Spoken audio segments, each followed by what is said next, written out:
seated. People of the state of Michigan versus Marshella Chidester. All right, I've told our jury is back. Do we have any other questions? Any other issues? Yes, Your Honor. May I go forward? Pardon me? May I go forward? Yes. Yeah. All right, thank you, Your Honor. Just for the record, Bill Tolis on behalf of the defendant, P38434. Your Honor, I believe I may have a stipulation that's pretty codified, and that is the PBT will not be mentioned unless there's some exception with regard to the PBT being admitted.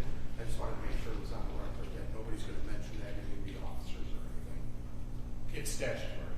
So that one of people those motions to follow the law. Right. Correct. Okay. I like those motions. All right. Judge. And then next is we had our motion for an amended motion that I had filed. And I would make it on the record with regard to my expert to be able to testify by video. He's testified in federal cases throughout the country ever since COVID, actually. And I know the Supreme Court allows it, or the administration office, whatever allows it. Your Honor, so respectfully, I would request in my amended motion that I be able to have my expert toxicologist be able to testify at trial by video. Thank you. What's your position, Mr. Warren? Judge, I don't believe the court has allowed video testimony, particularly in capital cases, since the pandemic concluded. People didn't even consider having their experts testify by Zoom, despite the data that also heavily refer that. Do you hang on a second. I'm sorry. Do you oppose his motion? I have to, yes. All right. May I? I'll give you the last say so. It's your motion. Okay, thank you, Your Honor. Within the amended motion, it sets forth when records are received, it also sets forth with regard to my expert that's in his 70s, is a national expert, both medical doctor, and he expounds upon, and I attached it to the motion, that he cannot fly, unfortunately, due to an illness where it will cause, actually, he told me, a blood clot possibly to his brain. And airplane pilots have this where they are mandatory, they have to retire. So he suffers from that, and he's unable to drive from Florida. Nobody would be prejudiced by it, and I believe, Your Honor, respectfully, it's more so the defense that when there's a Zoom hearing, we have to consent, or usually we should consent to it for the court to go forward. Here it's our expert, it's a material witness, it is our defense. So respectfully, Your Honor, the courtroom is set up for it, and we would ask, given those circumstances and everything set forth in my amended motion, that we be granted leave to be able to do that. All right. Well, if the people had no objection, I would grant this. I've not done it in a trial. Cross-examination on Zoom. I've been on Zoom a long time, but never in a trial. Zoom is very hard to have, the social discourse that you need. So the prosecutors opposed to it. They are entitled, as well as the defense is entitled to a fair trial. They're entitled to be able to question their witnesses, test their credibility, those types of things. The fact that he hasn't flown in 20 years. I don't understand how he hasn't flown in 20 years. You hired an expert in Florida who hasn't flown in 20 years, yet it's an emergency motion. It doesn't make sense to me. Certainly, if on Wednesday he'd have gotten the car and driven, he'd be here by now. He still has time to get here. For all those reasons, the motion is denied. Okay, thank you, Your Honor. Also, I talked to the prosecutor, Mr. Kemmelring, and he stipulated with regard to the credentials in that CV of another expert that we have down. It's been filed in court and a copy to Your Honor last week. Okay. Thank you very much. Well, just to clarify, we've stipulated to the CV coming in. We haven't stipulated to the expert or to his ability to testify. I understood. Okay. That's fine. All right.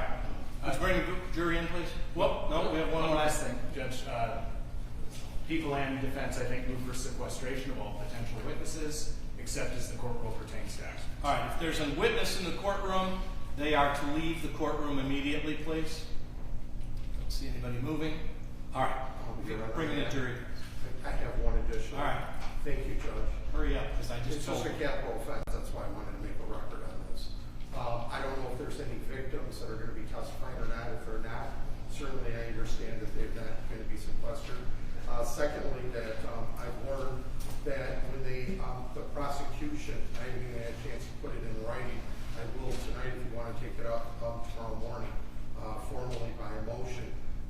And that is the prosecution, when this accident happened, I filed an appearance immediately with. Hang on 1 second, Don, I'm sorry, I jumped the gun.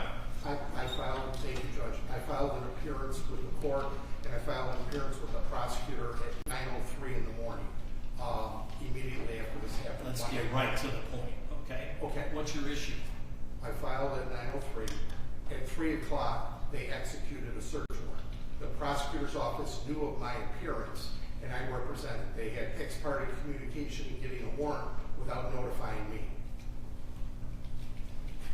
We're months past that. Months. Judge, it doesn't mean that the 14th Amendment doesn't All right, apply anything that you because want it's addressed, you need to put in writing, properly press it, and we'll And so if address it's it. morally done, you can violate the law. Okay. All right, bring the jury in, please, Mike. In this one.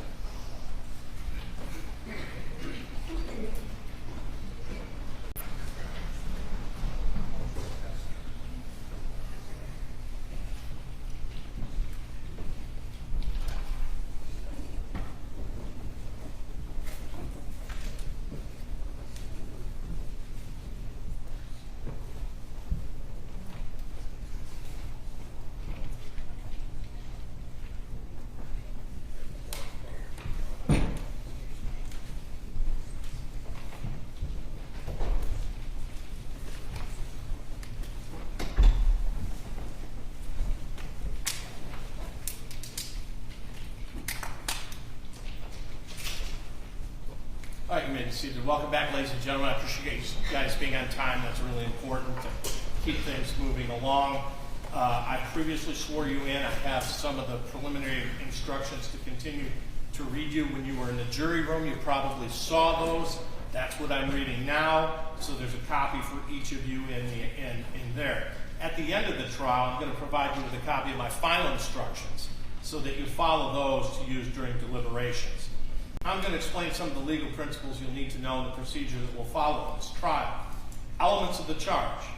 Defendant is charged in count 1 with a murder in the second degree. To prove this charge, the prosecutor must prove each of the following elements beyond a reasonable doubt. That the defendant caused the death of Elena Grace Phillips, that is, that Elena Grace Phillips died as a result of the defendant knowingly creating a very high risk of death or great bodily harm, knowing that death or such harm would be the likely result of her actions, by driving intoxicated or recklessly or under the influence of alcohol and gabapentin. Second, that the defendant had one of 3 states of mind. She intended to kill, or she intended to do great bodily harm to Elena Grace Phillips, or she knowingly created a very high risk of death or great bodily harm, knowing that death or such harm would be likely as a result of her actions. Count 2, murder in the second degree. To prove this, the prosecutor has to prove all the following elements beyond a reasonable doubt. First, the defendant caused the death of Zane Isaac Phillips. That is, Zane Isaac Phillips died as a result of the defendant knowingly creating a very high risk of death or great bodily harm, knowing that death or such harm would be a likely result of her actions, by driving while intoxicated or recklessly or under the influence of alcohol and gabapentin. Second, that the defendant had one of 3 states of mind.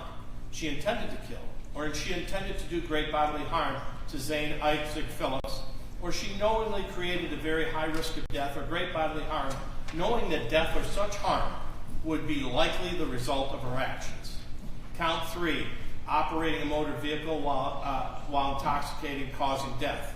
To prove this charge, the prosecutor must prove each of the following elements beyond a reasonable doubt. First, the defendant operated a motor vehicle. To operate means to drive or have actual physical control of a vehicle. Second, the defendant operated the vehicle on a highway or other place open to the public or generally accessible to motor vehicles, including any designated parking area. Third, the defendant was intoxicated. That is, the defendant operated the vehicle with a blood alcohol of 0.08 grams or more per 100 milliliters of blood, or operated the vehicle under the influence of alcohol, or that due to the use and consumption of combination of alcohol and gabapentin, an intoxicating substance, the defendant drove with less ability than an ordinary careful driver. The defendant's ability to drive must have been lessened to the point that it would have been noticed by another person. It is the defendant's ability to drive that must be visibly lessened, not the defendant's manner of driving, though evidence of the defendant's manner of driving may be considered as evidence of the defendant's ability to drive. Fourth, the defendant voluntarily decided to drive knowing that she had consumed alcohol or a combination of alcohol or gabapentin, an intoxicating substance, and might be intoxicated. Fifth, that the defendant's operation of the vehicle caused the death of Alana Grace Phillips. To cause the death, the defendant's operation of the vehicle must have been a factual cause of death. That is, but for the defendant's operation of the vehicle, the death would not have occurred. In addition, the death must have been a direct and natural result of operating the vehicle. Count 4, operating a motor vehicle while intoxicated causing death. To prove this, the prosecutor must prove the following. First, the defendant operated a motor vehicle. To operate means to drive or have actual physical control of the vehicle. Second, the defendant operated the vehicle on a highway or other place open to the public or generally accessible to motor vehicles, including any designated parking area. Third, the defendant was intoxicated. That is, the defendant operated the vehicle with a blood alcohol of 0.08 grams or more per 100 milliliters of blood, or operated the vehicle under the influence of alcohol, or that due to the use or consumption or combination of alcohol and gabapentin, an intoxicating substance, the defendant drove with less ability than an ordinary careful driver. The defendant's ability to drive must have been lessened to the point that it would be noticed by another person. It is the defendant's ability to drive that must have been visibly lessened, not the defendant's manner of driving, though evidence of the defendant's manner of driving may be considered as evidence of the defendant's ability to drive. Fourth, the defendant voluntarily decided to drive knowing that she had consumed alcohol or a combination of alcohol, gabapentin, an intoxicating substance, and might be intoxicated. Fifth, the defendant's operation of the vehicle caused the death of Zane Isaac Phillips.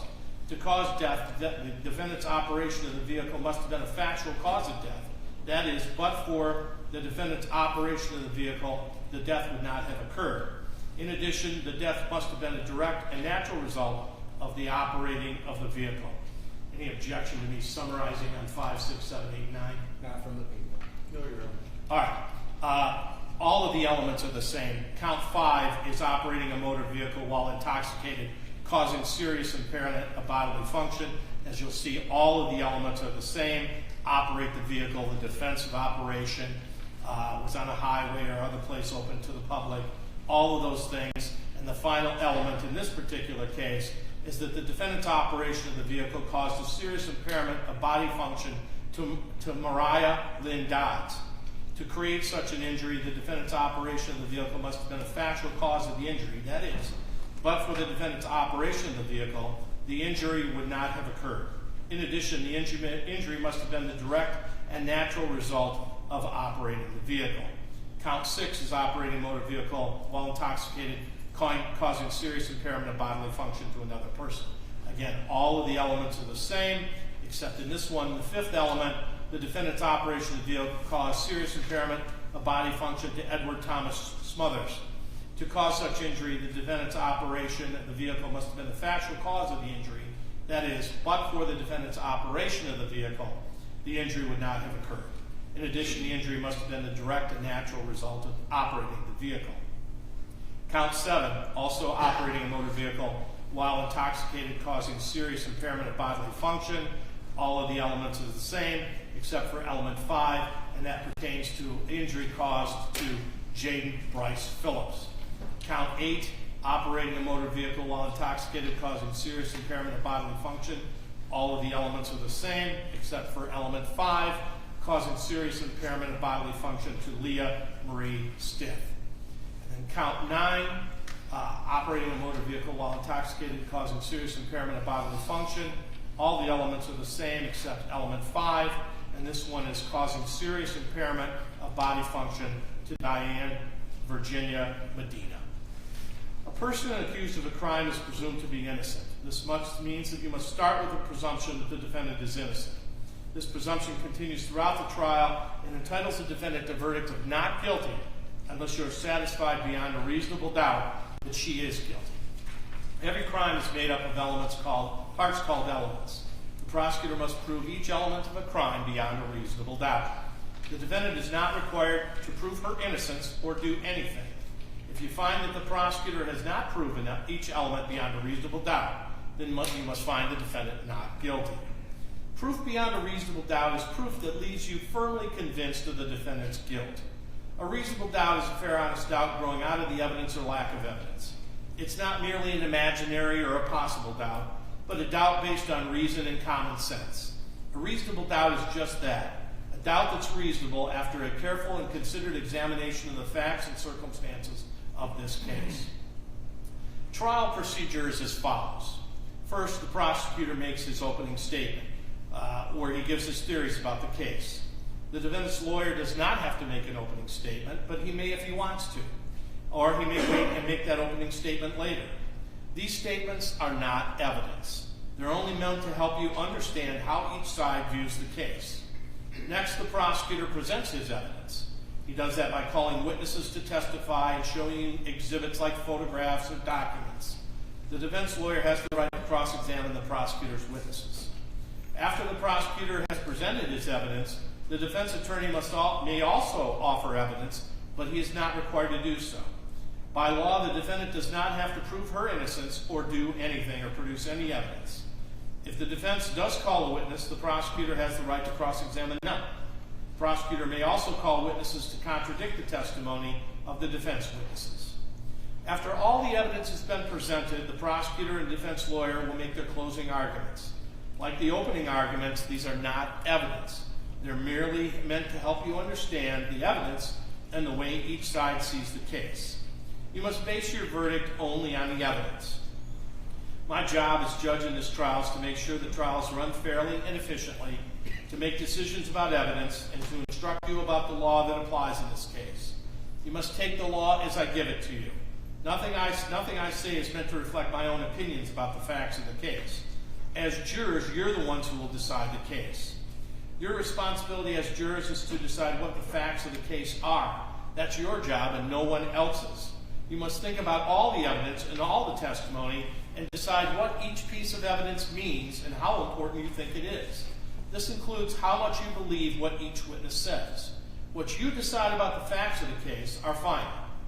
Part of your job in deciding what the facts of the case are is to decide which witnesses you believe and how important you think their testimony is. You don't have to accept or reject everything a witness says. You're free to believe all, none, or part of a witness's testimony. In deciding which testimony you believe, you should rely on your own common sense and everyday experience. However, in deciding whether you believe a person's testimony, you must set aside any bias or prejudice you may have based on a witness's race, national origin, ethnicity, gender identity, or sexual orientation, religion, age, or socioeconomic status. There aren't any fixed rules about judging whether you believe a witness or not, but it might help you to think the following questions. Was the witness able to see and hear clearly? How long was the witness watching and listening? Was anything else going on that might have distracted the witness? Does the witness seem to have a good memory? How does the witness look or act while testifying? Does the witness seem to be making an honest effort to tell the truth, or does the witness seem to evade the questions or argue with the lawyers? Does the witness's age or maturity affect how you judge his or her testimony? Does the witness have any bias or prejudice or any personal interest in how this case is decided? Have there been any promises, threats, suggestions, or other influences that affect how the witness testifies? In general, does the witness have any special reason to tell the truth or any special reason to lie? In general, all in all, how reasonable does the witness's testimony seem when you think about all the other evidence in the case? When it's time for you to decide the case, you're only allowed to consider the evidence that was admitted in the case. Evidence includes the sworn testimony of the witnesses, any exhibits I admit into evidence, and anything else I tell you to consider as evidence. The questions the lawyers asked are not evidence. Only the answers are evidence. You should not think something is true just because one of the lawyers asked a question that assumes or suggests that it is. I could ask a question myself. These questions are not meant to reflect my opinion about the evidence. If I were to ask a question, my only reason is to ask about something I thought maybe wasn't fully explored. During the trial, you may think of an important question that would help you understand the facts. You are allowed to ask such questions. However, there's a very specific procedure for this. You must wait until the witnesses finish testifying and both sides have finished their questioning. If you still have an important question, don't ask it yourself. Raise your hand, write the question down, pass it to my bailiff, who will give it to me. Do not show your question to other jurors. If your question isn't asked, it's because I determined under the law it should not be asked. Don't speculate about why the question wasn't asked. In other words, you should draw no conclusions or inferences about the facts of the case, nor should you speculate about what the answer might have been. Also, in considering the evidence, you should not give greater weight to the testimony merely because it was given in answer to questions submitted to members of the jury. If at any time you can't hear something or see something, please raise your hand immediately. During the trial, the lawyers may object to certain questions or statements made by other lawyers or witnesses. I'll rule on these objections according to the law. My rulings for or against one side are not meant to reflect my opinions about the facts of the case.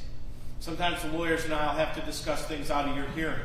Also, while you're in the jury room, I'll have to take care of matters that have to do nothing with this case and other has to do with other cases. Please pay no attention to these interruptions. You must not discuss this case with anyone, including your family or friends. You must not even discuss it with each other until the time comes for you to decide the case. When it is time for you to decide the case, I'll send you back to the jury room for that purpose. Then you should discuss the case only amongst yourselves, but only in the jury room, and only when all jurors are present. You must not talk to the defendant, the lawyers, the witnesses, or anyone connected with this case.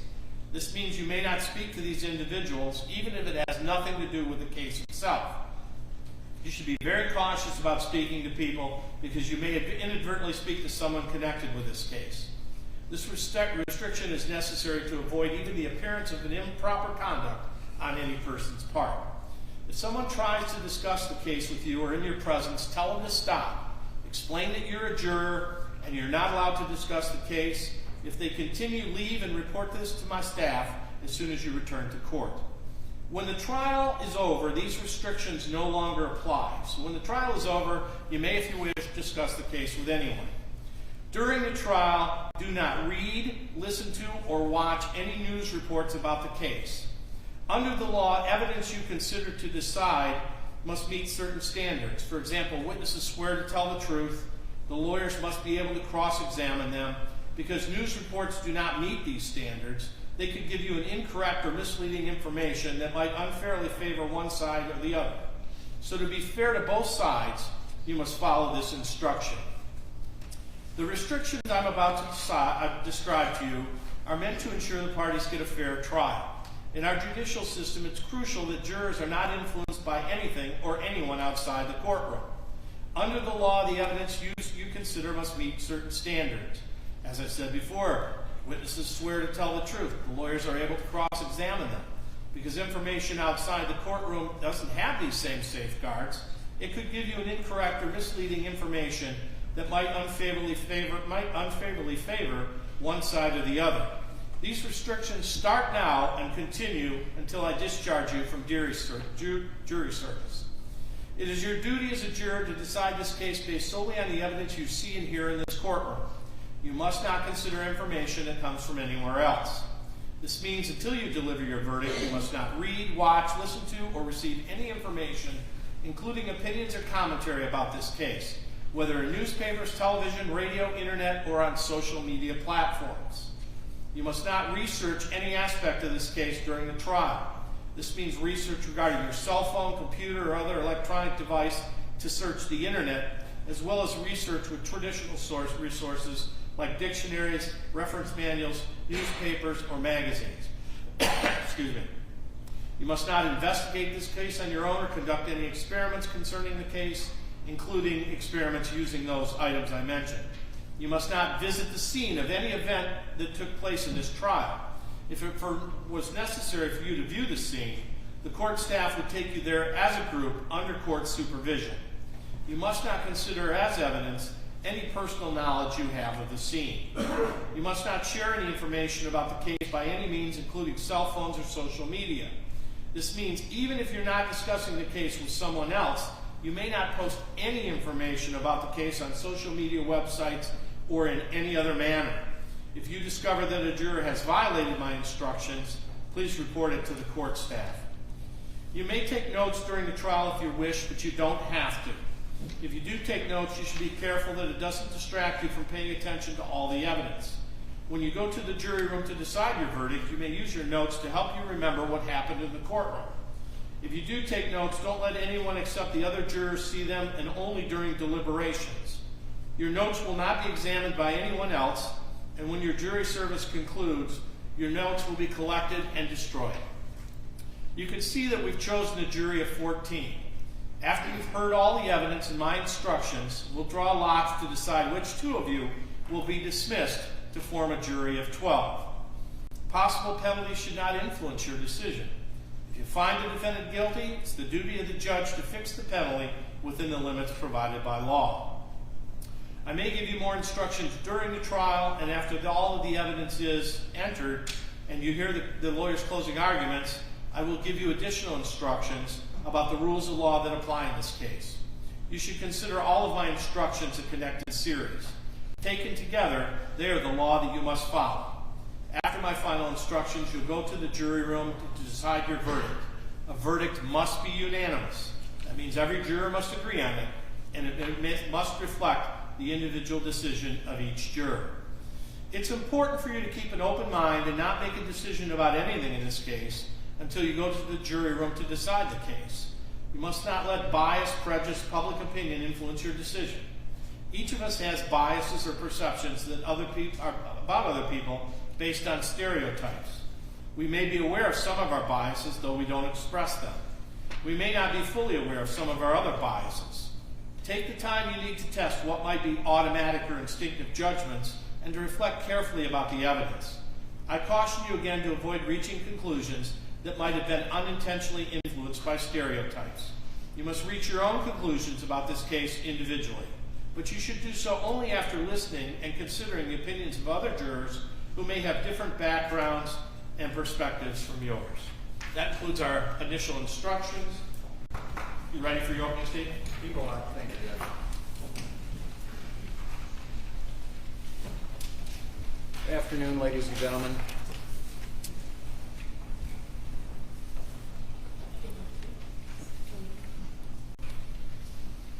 Last year, on April 20th, a young mother named Kristen Sigler threw a birthday party for her 3-year-old son, Stetson. Like many mothers, Kristen went all out for the party. She had a face painting station, a hot dog bar, entertainers, props, and backdrops for photos, and even a bounce house outside of the party. Kristen has worked for several years at the Swan Boat Club in Berlin Township, Newport, state of Michigan, right on Lake Erie. She used the club's event space to hold the party. The party started at noon, and by a little before 3 p.m., the party guests had just finished singing happy birthday to the guest of honor. By all accounts, it was a very successful party. It was well attended, and the kids there were taking advantage of all the attractions. However, at the same time, less than 2 football fields away, at her home, the defendant was leaving, pulling out onto Branchall Road. She was also headed to the boat club. Both of these events are memorialized on camera.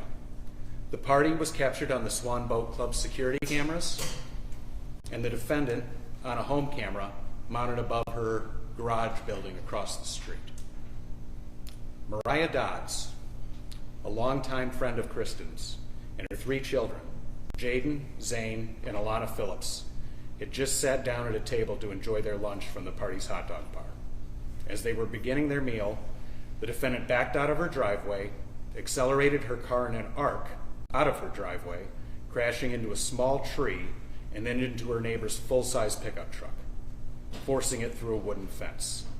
The defendant then places her car in drive and speeds off toward the boat club, just 4 houses down.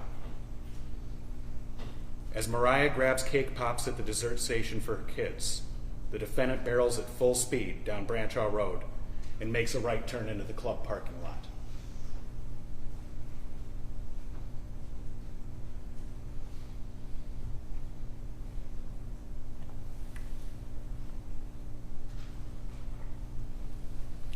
Ladies and gentlemen, my name is Ken Lorraine. I'm an assistant prosecutor for the County of Monroe.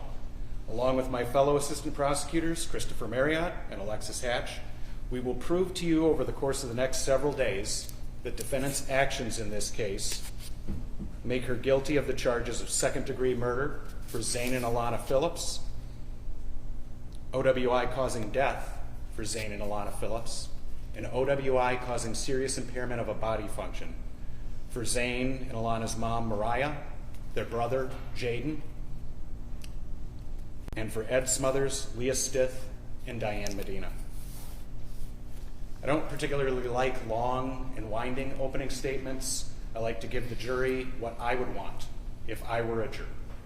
A roadmap, a table of contents to what the prosecution will present to you over the course of the trial. To simplify things for you folks, basically the way we're going to present this is you're going to hear from our witnesses in 4 groups. The first group will be guests and boat club members at the party. They'll talk about the party, they'll talk about the crash, and to some degree, they'll talk about what they saw of the defendant. Some of them will help us show you video of the crash and its aftermath. Some of them will simply tell you what they saw and what they remember, or what they don't remember, and they'll tell you what they went through. You will not hear from all of them. By most accounts, there were some 80 people in and out of the party through the course of the day, and several others that just wandered over from the boat club proper after the crash. The second group you will hear from is the first responders, the captain of the Frenchtown Fire Department and many members of the Monroe County Sheriff's Office. They arrived on scene shortly after the crash. They will give you more information about the crash, its results, and the steps they took to investigate it. Again, you won't hear from all of them. Law enforcement officers from at least 4 agencies were on scene, as were multiple fire departments, ambulance companies, and 2 life flight helicopters. You will hear the stories from the witnesses we call and see some of the footage from their body-worn cameras. Through that medium, you will also hear from the defendant. Next, we're going to call a group of witnesses that are necessary under the rules of evidence for you to hear about what was in the defendant's blood when she crashed her car. As I spoke about a little bit in voir dire, the rules of evidence are sometimes strict and not always straightforward, but they are important to ensure a fair trial both for the defendant and for the victims. Finally, you'll hear from some of the surviving victims, Mariah, Edward, Leah, and Diane. We'll tell you what they can remember from the crash, about their injuries, and somewhat about their road to recovery. Before I conclude, I want to speak just briefly about the jury instructions that the judge highlighted and give you a sense of what the people think you should be watching for over the course of the next few days. We could bring up the... You don't have to be able to entirely read this. You'll get it printed out at the end of the trial. But just roughly, as to the 5 counts 4 through 9, of OWI causing serious impairment of a body function, we have to prove that the defendant voluntarily operated her vehicle, that she did so in a parking lot or a place accessible to the general public, and that while she was operating it, she was either legally intoxicated, which is what we all hear about when we think of drunk driving, that she was a .08 or higher, or that she was under the influence of alcohol. In other words, I could think of a 90-pound, 25-year-old woman who I could give 1 glass of wine to, She could be at a .04, but just be drunk out of her mind. So it's not always just a .08. That's the legal limit. And we consider if you're over a .08, regardless of how you feel, you're legally intoxicated. But it is possible for you to find intoxication under a .08. Or we can prove that she was impaired by the consumption of alcohol and the consumption of a intoxicating substance called gabapentin. And that in doing this, in driving, after ingesting these substances, she caused a serious injury to one of those 5 victims. Similarly, the 2 counts of operating while intoxicated causing death, the deaths of Zane and Alana Phillips. The beginning part of the jury instruction is the same. We have to prove the operation, its voluntariness, its location, and its intoxication. But in this, we also have to prove that due to the operation, she was the factual and proximate cause of the death of these 2 children. As to the people's first 2 counts, the counts at the top of the complaint, 2 counts of murder in the 2nd degree, the people will prove that the defendant's actions caused the death of Zane and caused the death of Alana, and that she had one of 3 states of mind. That is to say, what was her legal intent? We must show that she intended to kill, or she intended to cause great bodily harm. In other words, she drove through the boat club wall intending to kill someone, or intending to seriously harm someone. Or the 3rd state of mind, that she knowingly created a very high risk of death or great bodily harm by her actions, knowing that death or great bodily harm was the likely result of what she did. Intent is what is in a person's mind when they commit an act. It's what they are thinking when they act. The jury instruction will tell you that you determine someone's intent from what they said, what they did, and how they did it. It will also tell you that you can use any other facts or circumstances in the case to determine a defendant's intent. These are some of the things to look out for over the course of the next few days. At the conclusion of the trial, I'm going to stand back up here again, and we're going to go over a lot of the evidence. And the people will contend that on behalf of the victims and on behalf of the people of the state of Michigan, that you should find the defendant guilty of 2 counts of 2nd-degree murder, 2 counts of OWI causing death, and 5 counts of OWI causing serious impairment of a body function. Thank you, folks. Thank you, Mr. White. Would you like to make your own statement now or later? Now, Your Honor. Thank you.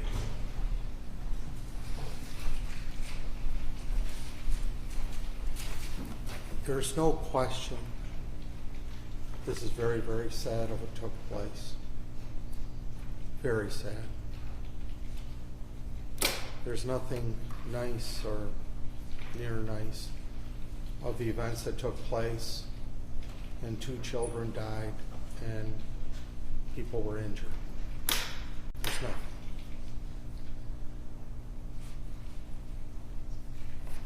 But what this case is about,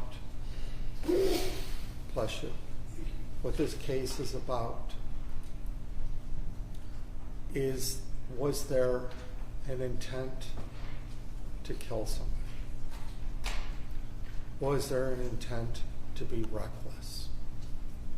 And I'll come back at closing argument, we call it, where we get to talk to you one more time. So we don't talk to you at all during the case, but then we're allowed by the judge to do closing arguments, and we try to put it together.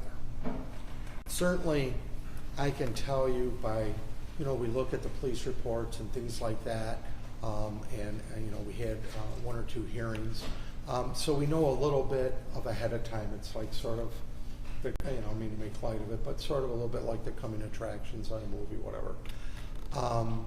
So that's why we sometimes stand up here and we talk.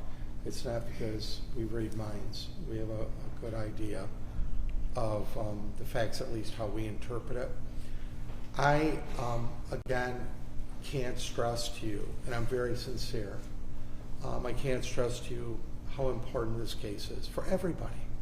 It's for everybody. And for everybody to be able to move on. And I stand before you with a lot on my shoulders because I represent Marshella Chidester. She can't get up as a lawyer and do her case, okay? So I have a lot on my shoulders, and I welcome it. You know, I can pick and choose at this age which case I want to do. And this, she needed somebody to come forward. And sometimes, and I have a lot of respect for news organizations, certainly, but sometimes it's just a snapshot or a conclusion, or maybe near World War II yellow journalism or whatever, or something to do whatever. But this trial, all of you sit back, attentive, all of you are back, and you'll be able to listen to all the testimony. What an honor to serve on a jury to begin with in America, but to this magnitude. You can really, you're serving on a jury. You are doing a job that probably, if it was another case, I wouldn't look forward to. Because you're going to make a decision during these trial of credibility, who to believe, who not to believe, what makes sense, what doesn't make sense, and that's what I want you to do. That's what we want you to do. So the proofs, we believe, are going to show this. And I don't have to make an opening argument. I can waive it completely or wait till the defense goes on. But I choose to stand right up because the plaintiff, the prosecutor, made a good opening argument. He made a good argument. The proofs, I believe, are going to show that you're going to get to know a little bit of Marshella Chidester through possibly people that are going to come in. That she was in the military at 18 years old. That she served 4 years in the Army, the real Army. I'm not talking about something up north, and I don't knock that at all, but she was serving. She was serving. And you're going to get to know about her life through people, and that she's never been pulled over for a ticket in her life. She's a better driver than me. And she's never had a ticket to even get pulled over for in her 50-some years. We believe the proofs will show her credibility, and that's what this is. This case, like a lot of cases, are about credibility. And that she was an excellent driver. I believe the proofs will show, I know the proofs will show, that she suffered from seizures and neuropathy. And it wasn't something the proofs will show that is just made up that day. She had been going through it, the proofs will show, for a long time. A long time. And was treated at U of M, Cornwell, Beaumont, whatever name it goes by today, on 4th Street in Trenton. There'll be proofs on this. And it also showed that it didn't happen all the way that she had these seizures all the time. It'd be pretty rare. But when she had one, it was not good. I think the proofs will show that when she has a seizure, documented, her feet go down, like real hard, the proofs will show. And her hands too. And then after less than a minute, the proofs will show that it relaxes again and you're a little bit spaced out. And for up to an hour. The proofs will show, on our side of the table, that when you see the videos, and normally I'm not nuts about videos, but when you see the videos that they believe will fully support, it'll support a vehicle being put to the floor from her house to go 450 feet. Put to the floor. Metal to the pedal to metal, whatever. Put to the floor. Real, the proofs will show such that going on is out of character completely. Out of character completely. Something happened. And we believe the proofs will show, you keep an open mind, please, will show that's exactly what the proofs will show, is that the feet go down. And you do, when I was growing up, it was called a hole spot. You punch it right to the floor. I never did that, but it was like drag racing back when I was growing up. And just took off in a gravel place. And the cameras catch this vehicle just taking off and going right there. The proofs will show. She won't drive that way. She's been driving a long time, 50, 55 years. The proofs will show that when this happened, and it's horrible, that the vehicle went in 25 feet into the building. Horrible as a birthday party. I've had children. I know. Couldn't imagine it.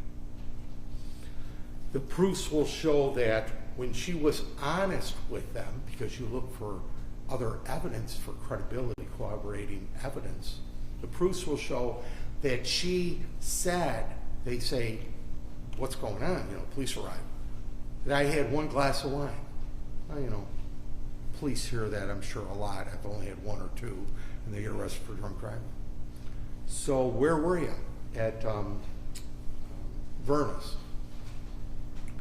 And the police immediately do their job, which is wonderful. Here's a defense attorney telling you, great, you did a great job. They went down there, they masked it off, whatever, taped it off, whatever. It's a criminal place. You were there at lunch. You paid by credit card, debit card, whatever. They get it with a subpoena. They talk to the lady first that works there, Kelly Thornton. I subpoenaed her to be here for the trial. And she says that, oh, I know, you know, Marshella and Don, her husband, and there was another couple that was here, but Don wasn't here. She had one glass of wine, and she had some soup and a sandwich or fish or something. They get the subpoena, she does a copy of it, and we'll have it as evidence. I'm not making it up. And it'll show she had one glass of wine. Exactly. So the proofs will show, I think, credibility-wise, exactly what she said before anybody went anywhere. She said, I had a glass of wine. And the lady that comes in, the proofs will show she didn't finish it. There was still some in it. And she packed it up, the food, and for her to take home. And she just lives not far at all from it. I'm very happy the police moved on it right away, because so many people sometimes say, oh, officer, I only had one or two drinks. The proofs will show it was less than one. And the proofs will show that the officer asked her, well, what was her condition? It was fine. Okay. The proofs will show that she has this neuropathy, and when she walks, I'm going to have her walk in front of you. When she walks, the proofs will show she walks like this. Now, if I see somebody coming out of a porch or going to the car walking like this, I'm thinking somebody's, you know, keep it clean, somebody's messed up. Okay? Somebody's been doing some drugs or alcohol. Unless you know the person from before. Never met him before, never met her before. She never gets pulled over, ever. So, you know, here we go with a snap judgment. The proofs will show this person's got to be drunk out of their mind. So, the proofs will show that the accident happened, of course. And the officers came up to her, the proofs will show. We expect the proofs to show. Then when they came up, they started talking to her. This was right after the accident. Somebody got her out of the car and she was sitting there. I think she got like an American scarf flag or something sitting there. She was a former Commodore. Never had any problems, ever. So the officers will talk, and they'll bring in some video on that, because we had a hearing. They showed some video on that. The proofs will show that they're talking to her. If anybody's been around with our life experiences, the proofs will show somebody's slurring, somebody's looks a little drunk, even a little bit. The proofs will show that she's speaking probably better than me, more clear than me. And that's up to you to see. I'm not making it up. The proofs will show that. Crystal clear. Now, she was just in a collision, had an attack, then went 25 feet into a building, and they're going to start interviewing her. The proofs will show that event, she talked about it's one glass of wine, truthful, and then they asked her, on a score of 1 to 10, the proofs will show, how intoxicated are you? Well, she's in another zone, going through a wall 25 miles an hour and having an attack. And then they ask her, well, are you able to drive? Well, hello. The proofs will show, am I able to drive? I just crashed into a building. So, the judge will, a lot of people say, don't leave your common sense out there when you're serving as jury. You've got life experiences. Keep that with you. Don't let that out. Don't be sterile. You can bring life experiences in. You just can't make up your mind until all the proofs are in one way or another and deliberate and respect each other. The proofs will show that it's almost like an immediate conclusion on the police department, and I have great respect for the police. I have relatives police.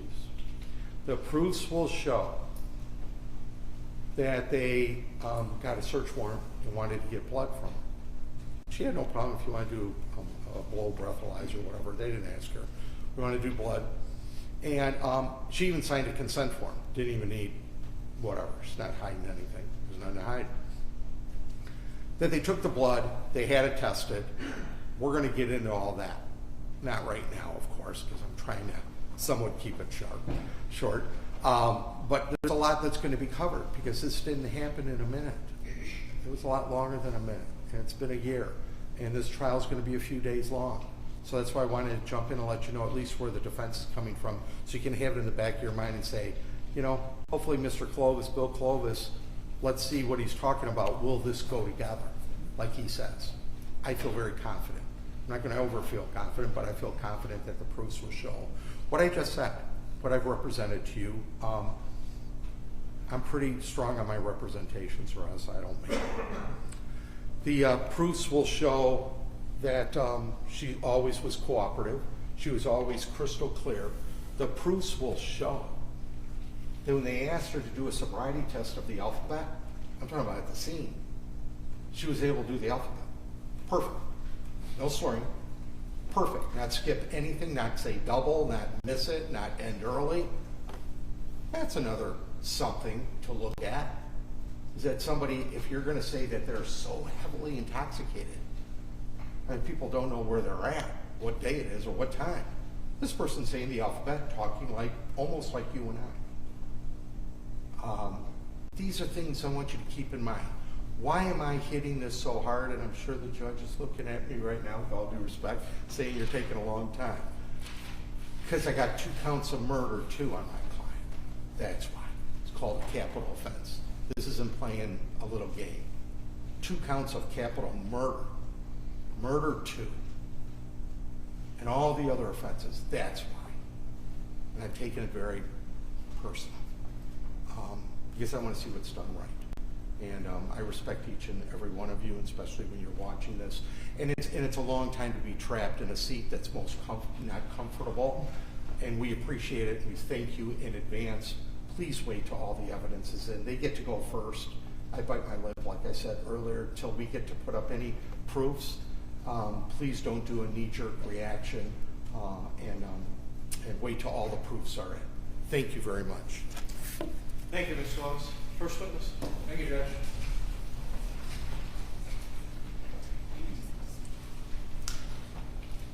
People call Kristen Sager.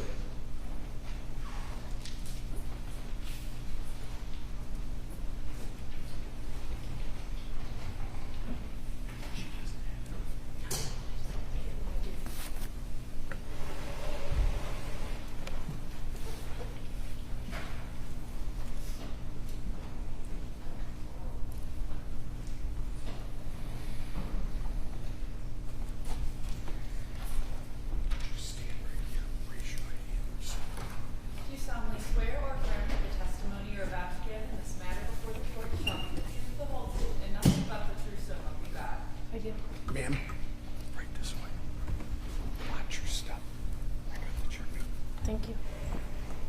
Make sure the chair doesn't roll off of there. If you would state your name, spell your last name, please.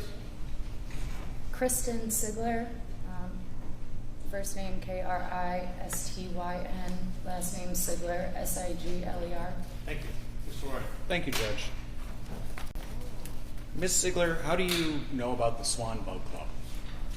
I worked there since about 2018. My sister is also a member there. In what capacity did you work there? I was one of the head bartenders for about 5 years. It was a seasonal job, so in the slower months we didn't work as much, but then in the summer it's a full-time job again. Okay.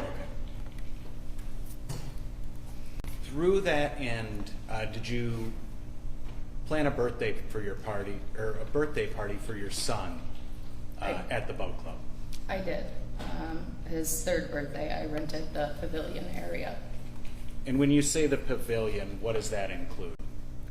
So there's a main building, which is the boat club and the bar, and then there's what we call a breezeway, which is basically like a garage door entryway to another building that private parties are hosted or other functions. And do you refer to the building as the pavilion or the area out back as the pavilion? The building itself.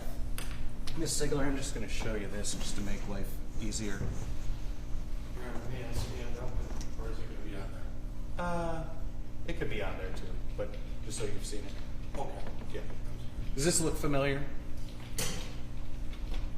Yes. What is this property? The parking lot area and the pavilion of the boat club. Okay. This has been marked as People's 9K. Ms. Sigler, is this a fair and accurate representation of an overhead view of the property where you worked for some 6 years? Yes. Okay. People would move for the admission of 9K. Response? No objection. People's 9K is admitted. And I'm just going to leave this here for the jury to have something to understand when you're talking about locations and things like that. Could we bring 9K up? Sure. So, Ms. Sigler, when you say the pavilion, can you see that okay? Mm-hmm. Or should I hold the... No, I can see that. So the dirt area, is that the Swan Club parking lot? Yes. And then the two buildings right there on the water. So the one on the right with like a slide-in playground area behind it is the pavilion, and the area to the left is the main building. And when you reference a breezeway, what structure are you referring to? It's kind of hard to see, but where that little white door is in between, there's like a connecting. So part the to the small buildings. structure that connects the two buildings. Yes. So you rented the building on the right for your son's birthday party. Yes. And that was on April 20th, 2024? Yes. And that was in Berlin Township, Newport, state of Michigan? Yes. What time was the party scheduled to begin? It was from 1 to 4. How many guests were invited? Around 70. How many turned out? At least 50. Some people came a little bit earlier and had to leave. Some people came a little bit later. Okay.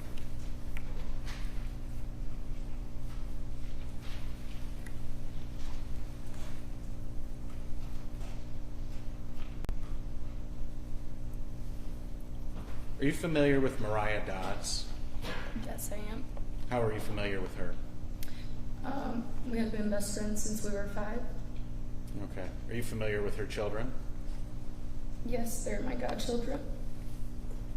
Was Mariah invited to the party? Yes, she was. How about her children? Yes. Do you recall what time they arrived? I think it was a little after 2 because they were running late. Okay. What about Ed Smothers? Are you familiar with him? Yes, that's Oh. Mariah's nephew. I also knowing them since I was 5. Okay. I just consider him one of my nephews. He's not blood though. And how about Diane Medina? She's a friend. Okay. Is she also a member of the Swan Boat Club? She is a member of the Swan Boat Club. Okay. And how about Leah Stiff? That is my niece, Okay. Your blood niece? my sister's stepdaughter. Okay.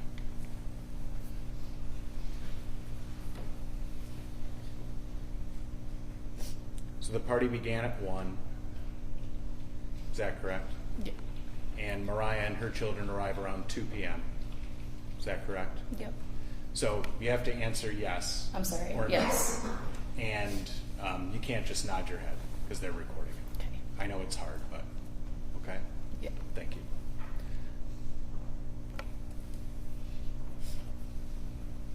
So approaching 3 a.m. or 3 p.m., what was happening at the party? We had just got done singing Happy Birthday. It was around 2:40, 2:45. We sang Happy Birthday. And the entertainers were going to be leaving, so I told everybody just to continue to play, and that there were little cake pops instead of real cake, so just grab one of those and continue playing. I didn't really have a sit-down dinner, it was just kind of buffet style, eat as you go. So we had just got done singing Happy Birthday, and everybody was just back to enjoying the party. Okay. And did you go outside at some point on the phone? I did. I received a phone call from my friend Amy because her children and her husband were there, but she couldn't make it. So I was FaceTiming her just to show her everything and catch up with her for a minute. Okay. Did anything out of the ordinary happen then? Yeah, there was very loud, what sounded like a bomb. And I was right by the door, so I ran in, and it looked like a bomb at that point. I didn't know what happened. There was just my son and his cousins right in the doorway. And so I got them outside, and there was just debris everywhere. Was there dust in the air? Was it hard to see? Yes, there was a lot of dust still floating around. Some lights were flashing. After you got your son and the other children outside, what did you do then? I went back in and found Diane Medina and my niece Leah on the ground. So I started picking the debris up off of them and trying to help with them. What happened then? Then I seen one of the little girls got put on top of the bar because she was thrown behind it. And so I got her off the bar and set her down next to somebody that she knew. And then I seen Marshella coming around the side of her car. Well, let's hold on and back up. So where are the little girl and Diane and Leah? Where are they in relationship to the vehicle? The vehicle was pushed all the way in front of them, so when I came in the back door, immediately Leah was on the ground, then Diane Medina.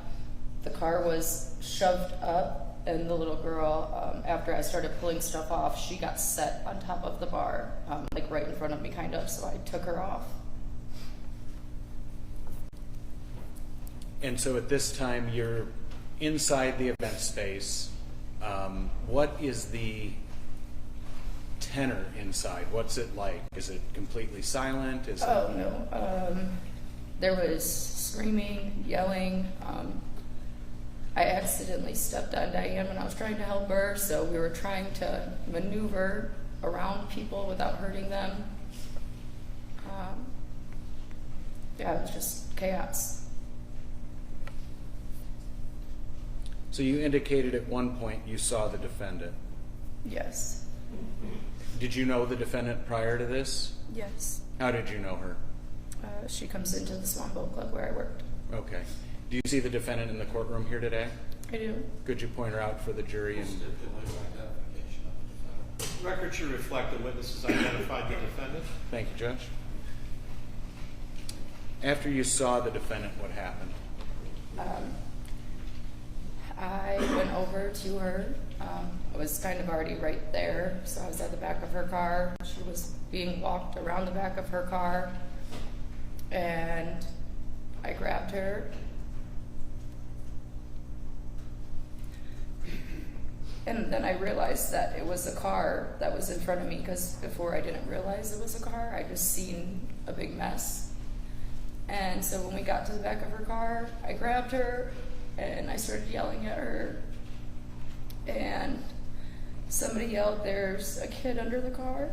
So I told her to pop her trunk so we could get a jack. She popped the trunk. I started looking for the jack. She came like kind of back over towards me. I grabbed her again and was yelling at her kind of close to her face, and she said, "Tweety, where's Don?" Which Tweety is my nickname, and Don is her husband. So at that point, her talking to me, I could smell alcohol on her. I kind of realized like she just drove her car into the building. So at that point, I told her just to get the F away from me, and I threw her down. Okay. You testified just a moment ago that at some point people started yelling, "There's a kid under the car." What did you do as it related to that? Well, I looked for the jack for a minute, and a bunch of the guys that were at the party grabbed 2x4s or 2x6s that were on the ground and just said, "On the count of 3, we're gonna lift. We need you to go under." So once they lifted, I seen Zane. He was underneath the driver's side wheel well of the car, and he was reaching out. So when they lifted, I got underneath it and pulled him out, and it felt like for 5 minutes, but it was just a few seconds. I put him on my lap, and the back of his head was bleeding, and his arm was just kind of limp and all bloody, and he had blood on his shirt and his face. But I asked him if he knew who he was, and he said, "Yeah, Zane." And I said, "You know who I am?" He said, "Yes, God, Mom." And then somebody yelled, "Tweety, there's another."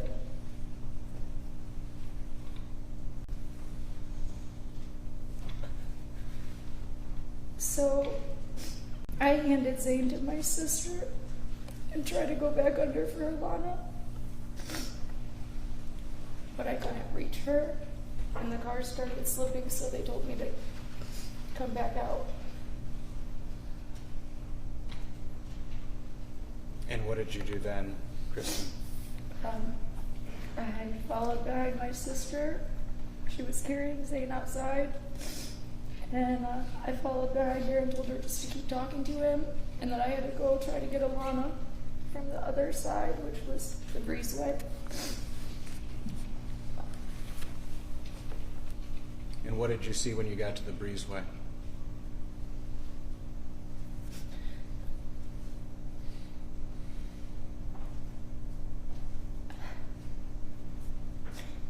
In the door frame, Alana was wedged in between it.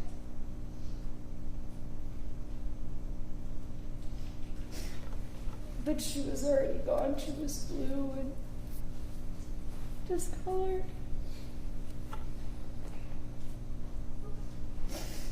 And Edward, which is her cousin, was laying in front of her, and her mom was laid up against the wall a few feet away from them.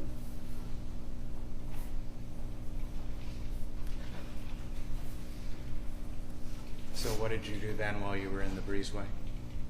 I tried to shield Mariah from seeing Alana, and I made eye contact with Edward and told him just to keep looking straight, told Mariah to keep looking straight. And then the sirens. I could hear the sirens, so I told them that I had to go get help. And both of them asked me not to leave them, but I knew that I needed first responders. I needed somebody. So I ran out, and the first EMS workers stopped right in front of Zane and my sister and started helping with him. And then I directed them to where Mariah was. But then they wouldn't let me in either area anymore. Okay. So that was kind of all you saw of what went on that day, at least firsthand. All right. I don't have any further questions for this witness, Judge. Cross. All right, may this witness be excused. For now, Judge, we ask her to remain as a potential rebuttal witness. All right. So she's free to leave for today. But she can't be in the file. All right, thank you. Next witness. Your Honor, people call William Paul Schmidt.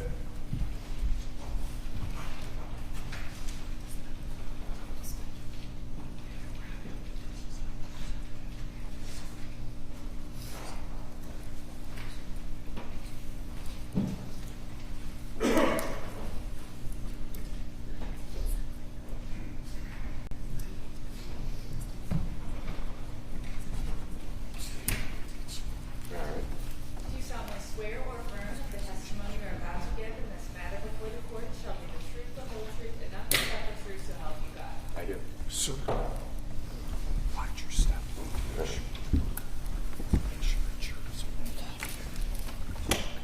If you would state your name and spell your last name for us, please. My name is William Paul Schmidt. That's SCHMIDT. Thank you. Mr. Thank you, Judge. Mr. Schmidt, where do you live? I live at 6288 Branshaw. Where is that in relationship to the Swan Boat Club? I'm directly next door to it.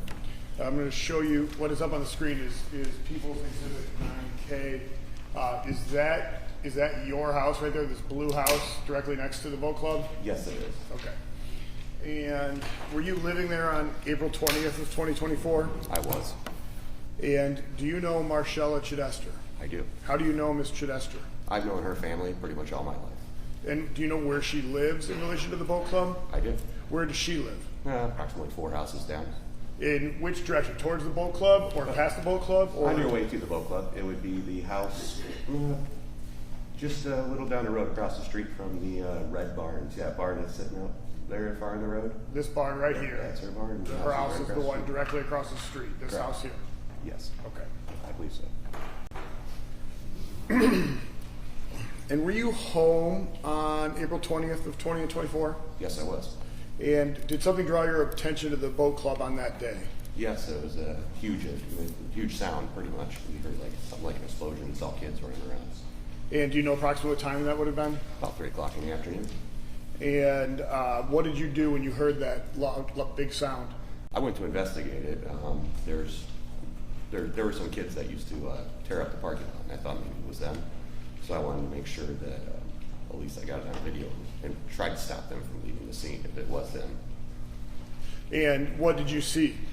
I saw a hole in the side of the boat club. And when you saw that hole, what did you do? I turned my cell phone on and started recording so I can get evidence for the police, and basically so they can figure out what the heck happened there. So when you turned your cell phone on, you saw the hole, but you had not entered yet. I have not entered the hole. Okay. And did you enter the boat club at some point? Yes, How did you enter the boat club? through the hole. What did you see when you entered the hole in the boat club? Oh, it looked like a war zone. People were laying everywhere, mostly unconscious. The whole side of the building was pushed to the corner of the building. And you were recording this on your cell phone while this was going on? Yes, I had a cell phone in front of me as I was walking through the room. And did you provide a copy of that recording to law enforcement? Yes, Have you reviewed that cell phone recording? I have. And is it a fair and accurate depiction of what you saw on that day? Yes, Do you also have video surveillance on your home? I do. How many cameras do you have outside your home? I had 4 at that time. At 4 at that time. And where were they located on your home? They're located on the corners of the house, one in the southeast corner, one in the northeast corner, one at the front door, and one in the garage. Do any of them face the Swan Boat Club or the road in front of your home? Yes, the one in the northeast corner faces towards the boat club and the parking lot. How long have you had this system? Oh, about 6 years. And who maintains it? I do. And on April 20th of 2024, was it in good working order to your knowledge? Yes. All right. Did you review that recording as well around the time of the crash? Yes. And you provided a copy of that to law enforcement as well? I did. At this time, Judge, the people are moved to admit Exhibits 1 and 2, that is the cell phone recording and the home surveillance video recording of Mr. Schmidt. Response. I haven't seen it play. He said that he wanted to stipulate to a report. I don't know what, I mean, Are you gonna play him? I could proffer him, Judge. Yes, I was intending to anyway. Okay. Okay. I was gonna just hold off for that, Judge, until they play him the identifier. Please play Exhibit 1. You see, okay?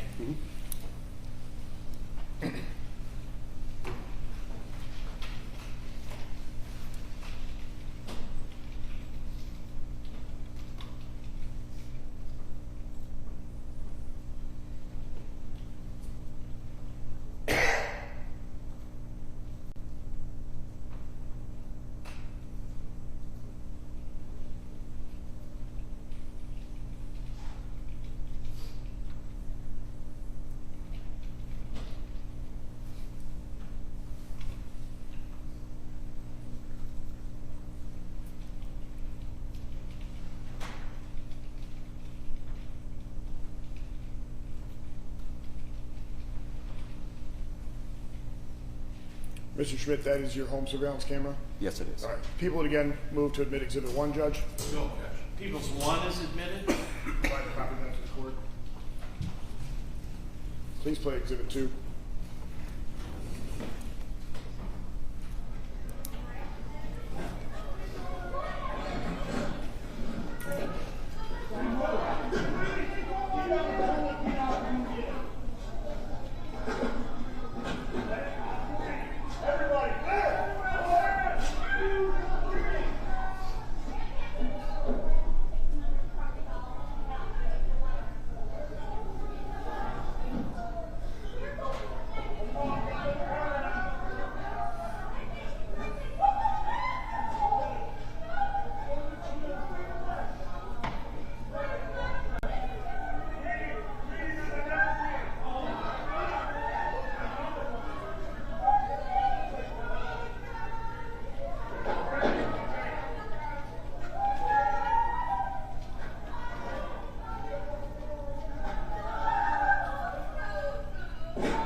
Mr. Schmidt, is that the cell phone video you referred to?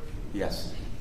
People move to admit Exhibit 2. No objection, Judge. Pledge 2 is admitted.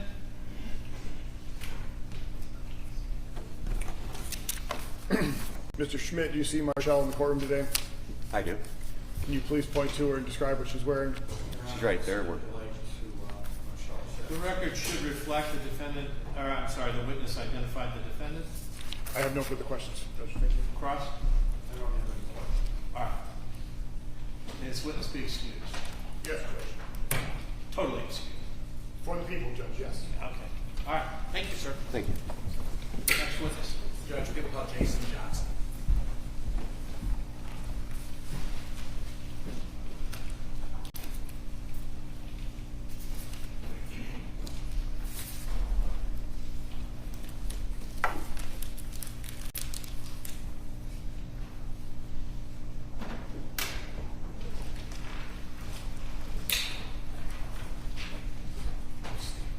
Do you solemnly swear or affirm that the testimony you're about to give in this matter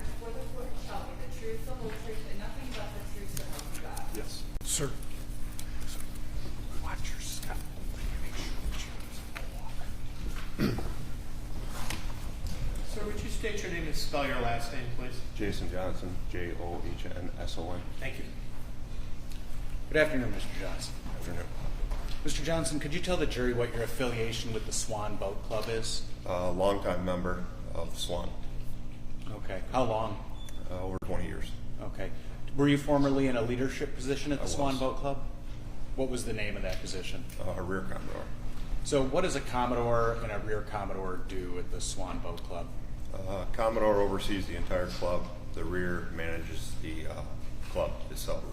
The physical, Maintenance, bar. the physical building. Correct.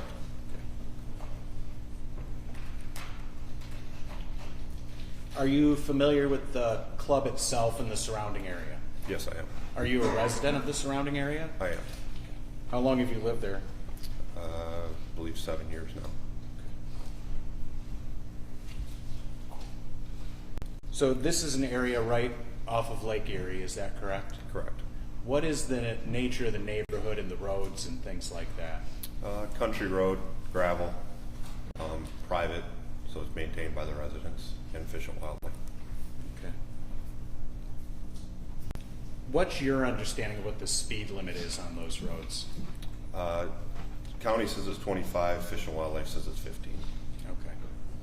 How is it to drive on those roads? It's a little rough. Okay. Do you have to use care and caution? Yes. How fast would you say it's safe to drive on those roads? Under 20 for sure. In your position as rear Commodore and then just as a member of the Swan Boat Club, are you familiar with a security system at the club? Yes, I am. And just explain to the jury kind of what the club has as security system goes. We have several cameras. I believe there's 9 operational, different views of the club, inside and out, Okay, including the lake. Is that continuous recording or motion activated? Continuous. And is there a camera that faces, suppose it would be west into the parking lot? Yes. And that's mounted on what members call the pavilion or the event space? Correct. And is there a camera within the pavilion, within the event space? Yes, above the bar space. Okay, and is that point the opposite direction of the camera in the parking lot? Correct. So to the east? Correct. And then the hall east of the event space, what we've heard referred to as the breezeway, is there a camera there? Yes. And which way does that camera face? Same way as the bar camera. So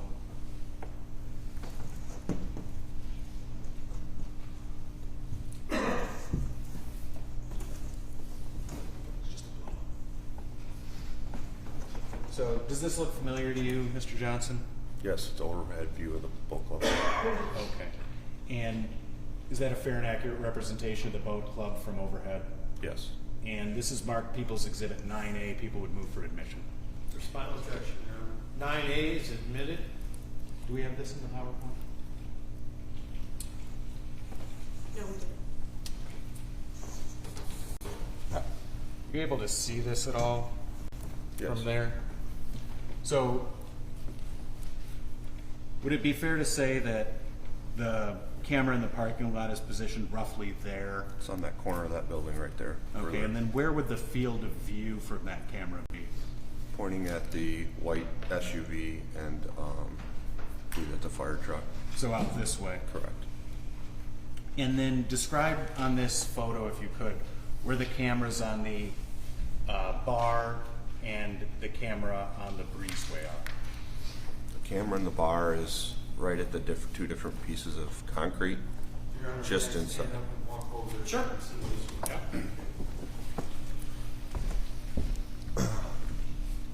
This is the camera from the outside. The inside camera is roughly about right here. Okay. The breezeway camera is roughly about right here. Okay. Both facing that direction. Both of the interior cameras face this way. Correct. Were you present at the club on April 20th when this happened? I was not present at the time of the accident, shortly after.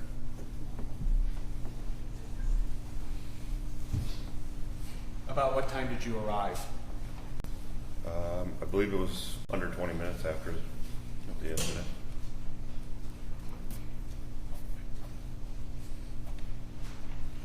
And did you do anything in regards to law enforcement's investigation that day? Yeah, I had access to the cameras, so I got the detective in the room and got him into the system. Okay. Were you able to assist them in making recordings of the surveillance footage? Yes, And that system, that was in good working order on April 20th? correct, And you were able to check it to make sure it was in good working order? correct, And was the timestamp on it correct? yes, Did you check that as you were making the copies? yes.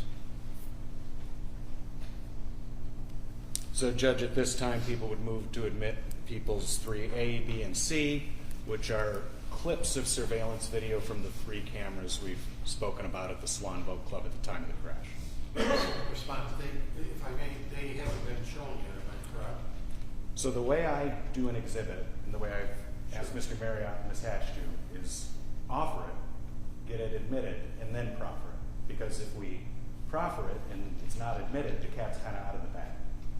Okay, but I don't know what it is that you're doing, but. Just go ahead and show it, Mr. Wayne. Yeah. Fair enough. We could play 3A.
People move for the admission of 3A. Response. No objection. 3A is admitted. People ask to publish 3B. Go ahead. Mr. Johnson, this is the interior of the event space? Correct.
Judge, people move to admit 3B, No objection, Your Honor. 3B is admitted. and I would ask to publish 3C. Go ahead.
Judge, people move to admit 3C. No objection, Your Honor. People's 3C is admitted. Mr. Johnson, just to further orient the jury, the door that you could see in the foreground of that last video, could you explain what that is in relationship to the boat club itself and the event space? It's a breezeway between the pavilion and the main bar, and it runs the same direction as that camera in the bar.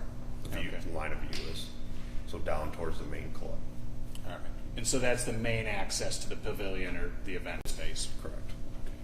And the Swan Boat Club, located in Berlin Township, Newport, Michigan, state of Michigan? Correct.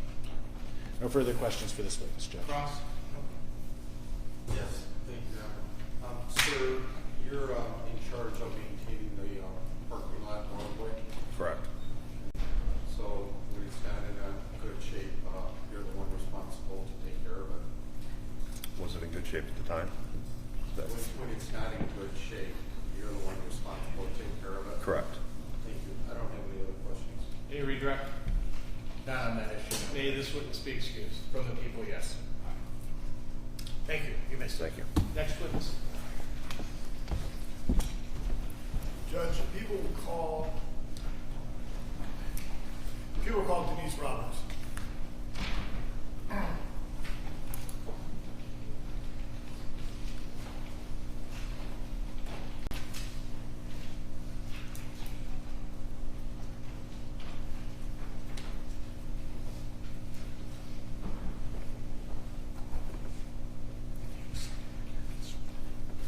Do you solemnly swear or affirm that the testimony you are about to give in this matter before the court shall be the truth, the whole truth, and nothing but the truth, so help you God? I do.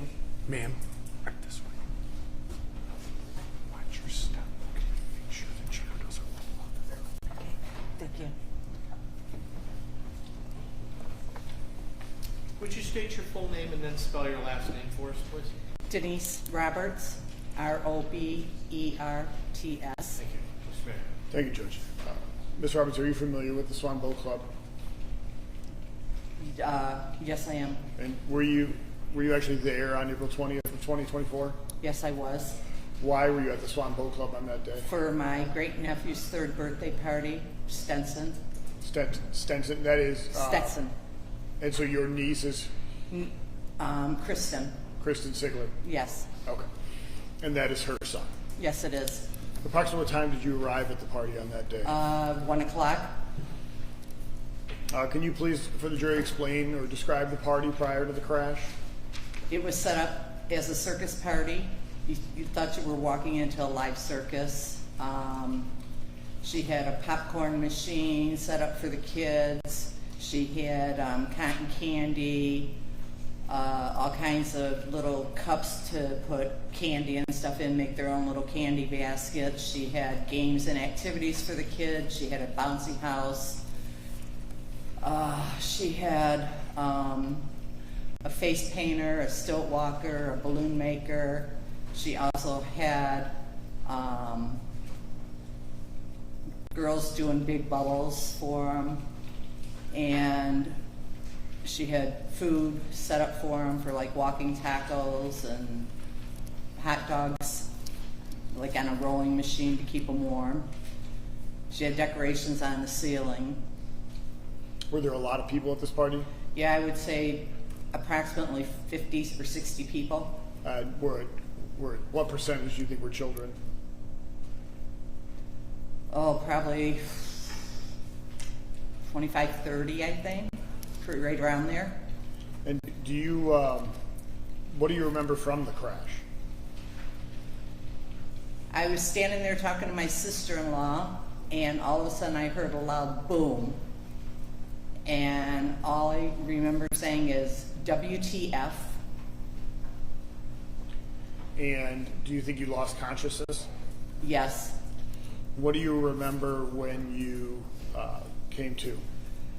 I remember hearing a voice behind me saying, let's set her up in the chair. I couldn't at first recognize the voice, but then it started coming to me, and it was my nephew. And my ears and my focus started coming in, and my husband had my arms, and he was helping my nephew set me up, and I said, do not put me in the chair, let me sit here on the floor because my back hurts too bad. And were you injured on that day? Yes, I was. Do you know what injuries you incurred? I incurred 4 fractured ribs, 2 fractured scapulas, which are your shoulder blades. I had a slight concussion, PTSD, anxiety, and I'm having problems right now with my neck from it, and I'm supposed to get an injection, a second injection in my C5, C6, and see if that helps. Otherwise, my doctor wants to do a 3-level fusion in my neck. Did you know the defendant prior to that day? No, I did not. Did you speak with the defendant on that day? They set her in a chair when they got her out of the car, and they set her in a chair next to me, and she said a couple of times, "What happened? I passed out." And one of my nephews yelled, "Shut the F up, you lying bitch, you're drunk." No further questions, Judge. Cross.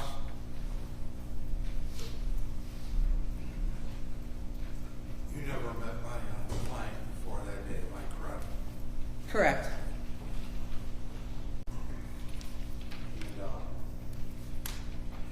you don't know what type of medical, physical, neurological conditions she had prior to that day, am I correct? Excuse me, I can't hear you. Oh, I apologize, I'm gonna move a little closer. You don't know Any type of neurological condition that she was being treated for prior to that day, am I correct? You're correct. And you're very upset with the injuries that occurred. Would you agree? With my injuries? Sure. Yes, I am.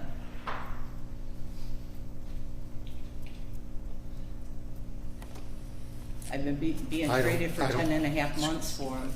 There's no question before you, but I have no other questions. Any redirect? No redirect, Your Honor. May this witness be excused. People, as far as people are concerned, yes, Judge. All right, thank you. You may stand. Next witness. Judge, people will call Patricia Raths.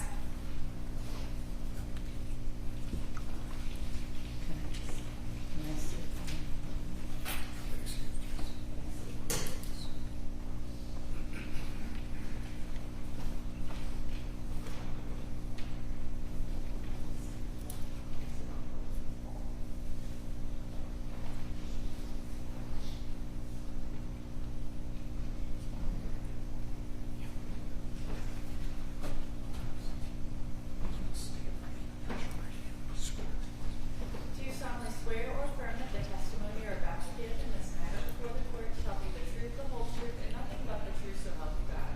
Yes, I do. Ma'am, right this way. Watch your step and make sure the chair doesn't roll off of there, okay? I got you. All right. Miss, if you would state your full name and then spell your last name for us. My name is Patricia Rath, and it's R-A-T-H-S. Thank you. Thank you, Judge. Good afternoon, Mrs. Raths. Are you a member of the Swan Boat Club? No, Have you ever been to the Swan Boat Club? only on that day. Okay, when you're referring to that day, are you referring to April 20th, 2024? Yes, Why were you at the Swan Boat Club that day? it was my great-nephew's 3rd birthday party, And who's your great-nephew? Stetson Moldkowski. And then how is he related to you? His mother, Tweety, is my niece, Okay. And what is Tweety's real name? Kristen Sigler. All right, thank you. Can you describe the Stetson's birthday party for us? Oh, when we got there and we walked in, it was just magical. It was beautiful. It was like a 3-ring circus. It was all set up. There were tables when we first walked through the door, and then at the other end of the building, she had a bubble lady and hula hoops, and against the back wall they had games where the kids could play the games and win prizes. She had a face painter over in the corner, and then they had a bunch of things where the kids could take pictures, like stick their head through the thing and get pictures. And I got there kind of early, and as the kids came in, they were just having a blast, running around. And then outside there was a big bounce house for the kids too. And it was a good day. It was having, the kids were having a great time. You mentioned you got there early. Do you recall what time you got there? No. Okay. Do you know how many people were there approximately, if you can recall? I don't recall, but the room was full. Okay. The And tables were full. were some of those attendees children? Yes. Okay. A good number of them? Many children. At some point, did the party come to a stop? Yes. Okay. Can you tell me what you remember about that? I heard an explosion, like a big boom, and I thought we'd been bombed. It was a loud noise. I didn't know what had happened. Apparently, I got hit in the head with something. I still have a dent in the top of my head. I was passed out.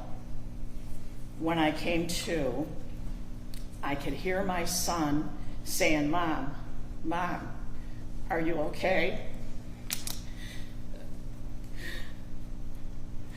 He sounded like he was like a million miles away. At some point, did you come to know what happened? He got me up and put me in a chair, and it was all chaos. I mean, there was stuff everywhere, still floating, I guess, in the air. It was, people were screaming, my kids, I'm hurt. It was just total chaos. Ms. Rass, prior to April 20th of 2024, did you know Marshella Chidester? No. At some point during that incident, you mentioned you were put into a chair. Did you come into contact with Marshella Chidester? Yes, they had set her down in a chair, like right by us, because when I was in the chair, my sister-in-law was on the floor right next to me, and she was in the chair on the other side of her. Before this even happened, my sister-in-law was standing at a table to my right. When I woke up on the floor, she was laying on the left side of me, on her back, and I was on my face. And when I came to, I thought I was blind. Everything was black. I couldn't see anything. And then I could gradually see some light, and then I could see some movement, figures, and then my vision did come back, and I could tell it was people, and I could see everything. It was very scary. And you indicated, I believe it was your sister-in-law. Who is that? Denise Roberts. Okay. And you kind of mentioned it, but prior to, well, at some point did you realize whether or not a bomb had gone off? Eventually I saw the car in the building. Okay. A car came through the wall, right? Yes. Okay. And at some point prior to the car coming through that wall, can you just clarify, where were you sitting in relation to where the car entered the building? I was sitting at a table. I think there was another set of tables, like the two sets of tables, two rows. Mm-hmm. I think there was another set of tables in front of us, and the car came through the wall right behind me. If she would have came 2 feet to the right, I wouldn't be sitting here today. And not to jump back and forth, Ms. Ratz, but to take you back to a moment ago when you stated that the defendant was seated, it sounds like in a chair next to you. Is that right? Okay. And did you have any interaction with her when she was sitting next to you? I didn't talk to her at all, but I can still hear it in my head. And she kept saying, "I passed out! I passed out!" And then she would look at my sister-in-law and she'd say, "Are you hurt?" And then she would go back to that scream, "I passed out!" Did you have any direct interaction with her? No, I never spoke to her. Did you incur any injuries as a result of this incident? In the beginning, I had bad headaches, nausea, ringing in my ears, blurry vision. When they took me to the hospital, I had a concussion. I've got a TBI. I now have PTSD, severe anxiety, panic attacks, but the biggest problem I have is my memory loss.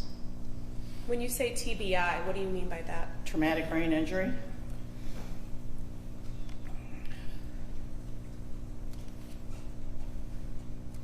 That's all I have for you, Ms. Ratz. Thank you very much. Cross-exam. Thank you. Ma'am, did you ever meet my client prior to that day? I can't hear you. Did you ever meet my client prior to that day? No, I didn't. You don't know what her medical condition, neurological condition prior to that day, to be I fair. have no idea. All right, thank you. And how are you related to Tony? Tony is my son that was at the party with me, and we had my grandson with us too, who's 7. Okay. And do you know if Tony knows me at all? Yes. How does he know me? I don't know. He just told me he knows you. I don't know. Okay. I don't have any other questions. Anything further? Nothing, Judge. May this witness be excused. On the people's behalf, yes, Judge. All right. Thank you, ma'am. You're Thanks. excused. Okay. All right, ladies and gentlemen, we're going to take our afternoon break.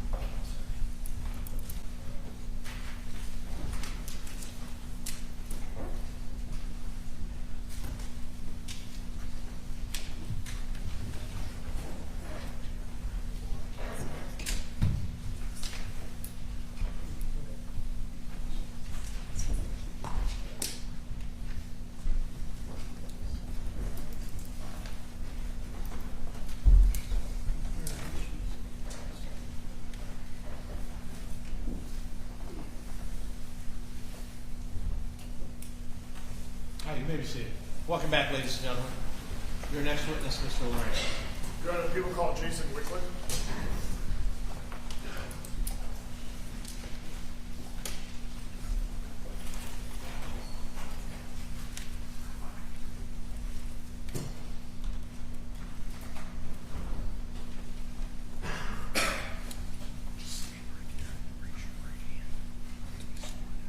Do you solemnly swear or affirm that the testimony you are about to give in this matter before the court shall be the truth, the whole truth, and nothing but the truth, so help you God?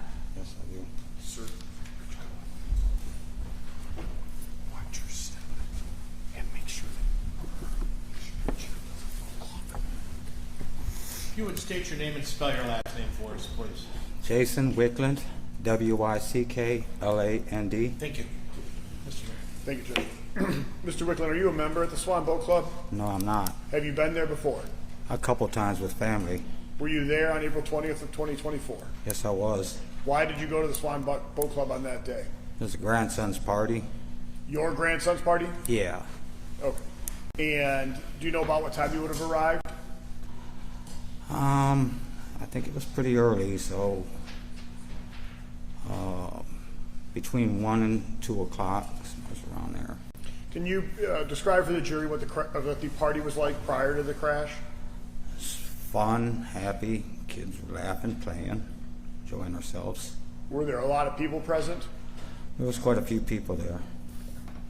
And what do you remember from the crash? Just standing there, and then I heard a big explosion. Did you, to your knowledge, did you lose consciousness? No, I didn't. Did you sustain any injuries on that day? No, I didn't. And after the crash, what did you see? The dust cleared a little bit. I looked over to the right, and I seen the vehicle sitting inside the building. So when the crash first occurred, you could not see very well? It was kind of dusty. I was shocked for a second. And what did you hear after the crash? Lots of cries and screams. What is the first thing you did after the dust cleared so you could see? I started walking or running over to people, see if I can help them in any way. And at some point, did you approach the vehicle that had crashed through the building? Yes, I did. Okay. Which side of the car did you approach on? From the driver's side. And was the car door closed when you approached? The driver's side door closed? Someone was trying to get it open and couldn't, so I grabbed it and gave it a big yank, pulled it open. It was harder to open than a normal car door? Yeah. And what did you see when you opened the car door? I seen Marshella in the driver's seat there, fumbling around. I shut off the car and put it in gear. So when you say you saw Marshella, was she awake? Yes. Okay. And did she say anything to you? No, I was yelling for her to get out the car. Okay. Was she doing anything? Just trying to reach down in between the seat looking for something. Did you notice anything about her? Anything else about her at that time? Yeah, she was drunk. Did you get Miss Chidester out of the car? Yes, I did. Was anybody else there at that time?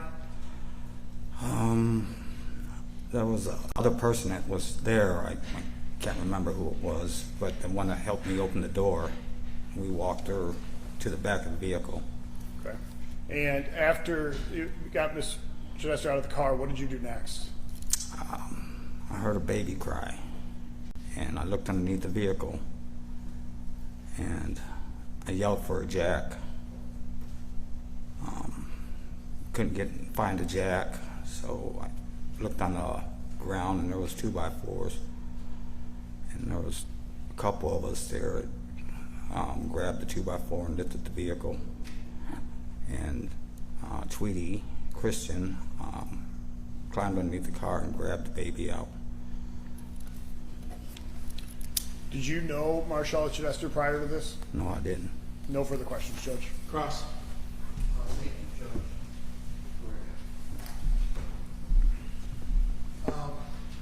Are you sure, sir, that you helped my client out of the car and it wasn't Sean Ulrich?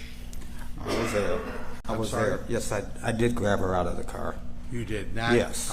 A gentleman by the name of Sean There was two Ulrich? of us. Okay, so he was there too? Yeah, we helped her out the car. Okay. And do you know any of the medical history of my client neurologically? No, I don't. Okay, thank you. I appreciate your honesty. You knew that my client's vehicle went through the building and went in 25 feet approximately. Do you Yes. agree? Yes. Is that a yes? Yes. Okay. And my client, she didn't seem like she had it all together. Do you agree? Is that a yes or a no? Okay. I really couldn't say that, you know. Okay. She, Would you agree that somebody goes through a building at whatever speed, 25 feet into the building, that somebody might not have all their faculties as if I enter a courtroom, walk in here? yeah, that's possible. Oh, it's possible? Okay. All right, thank you. I don't have any other questions. Any redirect? Briefly, Judge, thank you.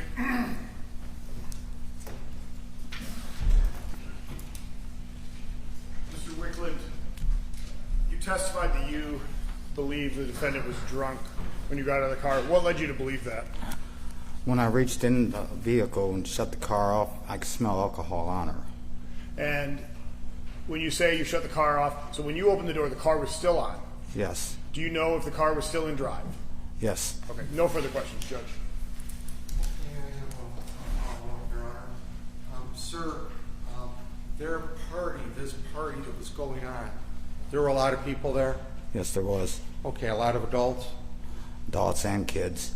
Kids and adults? Yes. Okay. Was there any drinking going on there? Alcoholic drinking? There was a couple people. That was about Only it. 2 people out of all those people were There was a drinking? few. I didn't really pay attention to all that. Who Okay. was? Did the bartender seem like she was busy? Or did you not pay attention? I didn't pay attention. I was in and Okay. outside. And when the car went in, did everything get all tossed everywhere? Tables, plates, cups? Did that all get tossed? Was there a total mess? We saw some videos earlier. Was it Yes. a total mess? Yes, it was. Okay, all right. No other questions? Anything follow up on that? No, Judge. May this witness be excused. Yes, Judge. Thank you. You may step down. Next witness. Judge, we're going to call Sergeant Michael Pomio.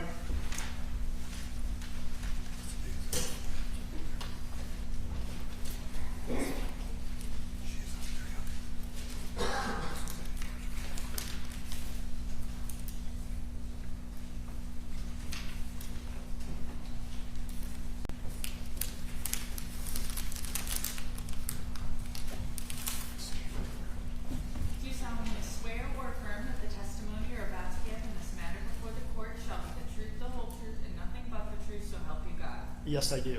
Sir.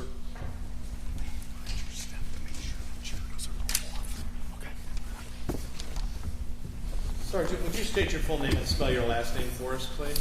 My name is Sergeant Michael Bomia, MICHAEL Thank you, Mr. Mayor. Thank you, Judge. Sergeant, how are you employed? I'm a police officer with the Mineral County Sheriff's Office How long have you been in that position? for 20 years, sir. Did you have prior law enforcement experience? No, sir. Your entire career has been with the Mineral County Sheriff's Office. Yes, sir. Thank you. Do you hold all of the training, education, certification necessary to be a peace officer in the state of Michigan? Yes, I do. And were those up to date on April 20th of 2024? Yes, they were. Were you working on April 20th of 2024? Yes, I was. What was your assignment on that date, if you recall? I was the Days B shift supervisor. Can you explain to the jury what Days B shift supervisor means? Our road patrol is broken up into 4 platoons, 2 days and 2 nights. There's an A platoon, a B platoon, both for the day shift and the night shift. And so as the supervisor, it's your role to manage. To supervise all the deputies that work the road on that given shift. And what is road patrol? We are the division of the Sheriff's Office that responds to calls for service. If you call 911 or if there's a traffic crash, you're a victim of a larceny, we're the ones that come to your home and respond to your call for service. And in your role as a supervisor, are you on the road in a squad car? Or are you behind a desk? Occasionally I have some administrative paperwork to handle, but the majority of my shift is spent in a patrol car going from call to help other deputies out. And were you dispatched to Swan Boat Club on April 20th, 2024? Yes, I was. And do you recall what that dispatch was? Dispatch relayed that a car had just crashed into a building at the Swan Boat Club. They said it was a dark-colored SUV, and then several people were injured and or trapped underneath the vehicle. How did you respond to that dispatch call?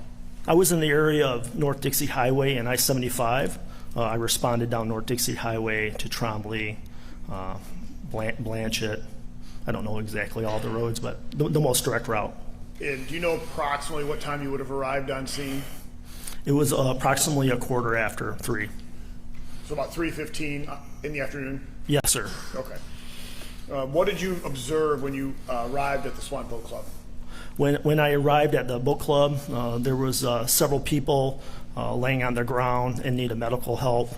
There was also a large hole in the side of the building at the Swan Boat Club. To your knowledge, were you the first law enforcement officer on scene? Yes, sir.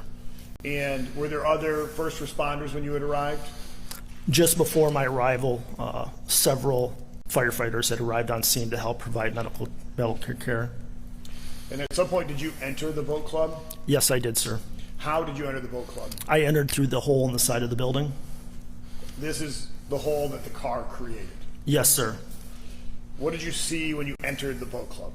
I observed more people either laying on the ground or in need of medical care. There also was a dark-colored Ford Edge that was in the northeast side of the building. Was anybody in the vehicle when you arrived? No, sir. And did you interact with the defendant at some point? Yes, I did, sir. How did you come to interact with the defendant on that day? I asked several witnesses around if where the driver was at, and they pointed to the driver who was sitting in a folding chair in the building. And at some point did the defendant identify herself as the driver to you? Yes, sir. And do you see that person in the courtroom today who identified herself as the driver? Record should reflect the witness has identified the defendant. What did you do next, Sergeant? I assisted the driver to her feet, and then we walked out to my patrol car. And while you were walking out to the patrol car, did you have any interaction with the defendant? Yes, I did, sir. Okay. And at your patrol car, what did you do then? On the way to the patrol car, I asked her several questions. I asked her if she was injured or if she needed any medical help. Before I put her in the back of my patrol car, I asked her again if she needed any medical assistance. She said no. I asked her name. She identified herself by name, and then I secured her in the back of my patrol car. And are you issued a body worn, what is referred to commonly as a body worn camera Yes, sir. or a body cam? And were you wearing it on that day? Yes, sir. And was it functional and operating properly on that day? Yes, sir. Have you had an opportunity to review the footage from your body worn camera? Yes, I have. Is it a fair and accurate depiction of what you saw on that day? Yes, it was. All right, Judge. I don't know how the court wants to do this. We are going to move. Apparently, counsel is okay with showing it before it gets moved for admission. Okay, so I will request to present that to the jury. What is the number? This is a proposed People's Exhibit 4, Sergeant Bolomia's body cam. All right.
Seizures? Okay. Were you here for the party? No. What were you out here at the boat club for? Are you a member? Yeah, I was just coming down here. Okay. Oh my God, this is terrible. So you take medications for seizure, you said? Have you been drinking it all day? A little bit, yes. Okay. When's the last time you had something to drink? Probably half an hour ago. Half an hour ago? What did you drink? Wine. Wine? Okay. What's your name, hon? Marshella. Marshella what? Chidester. Chidester, okay. You don't have any weapons on you, do you? No. Alright, I'm just going to leave you back here just for a little bit, okay? Okay. Alright. Do you need to see any medical attention right now? So. Okay. I'm going to roll down this window over here and just get you some air, okay? Okay. Sergeant, is the time and date stamp correct on that video? Yes, sir. All right. Judge, I would again move to admit People's Proposed Exhibit 4. People's 4 is admitted. Sergeant, did you have any other interactions with the defendant on that day? No, sir. No further questions, Judge. Cross. Thank you. May this witness be excused? Yes, Judge. All right. Thank you. Thank you, sir. Next witness. At this time, the people would call Detective Madison Fleck.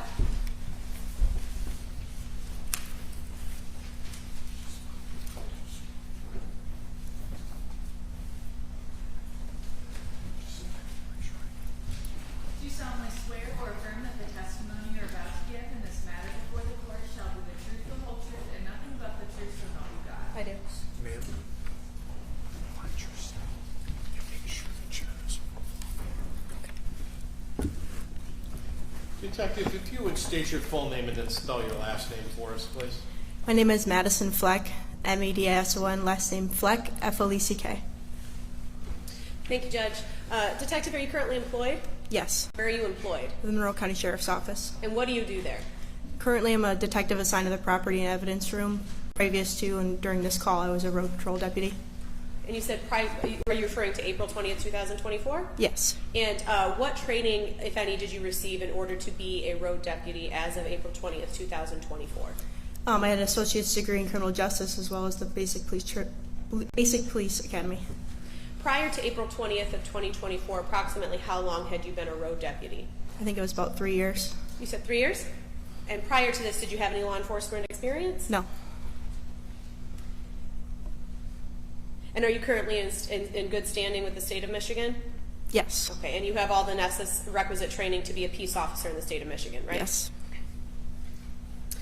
You indicated that on April 20th of 2024 you were a road deputy. Obviously you were working on that date? Correct. And at some point did you get called to the Swan Boat Club? I heard the call on the radio from dispatch and decided to respond. Okay, and what did you hear on dispatch, if you can recall? That there was a vehicle crash at the Swan Creek Boat Club and that there were subjects pinned underneath the vehicle.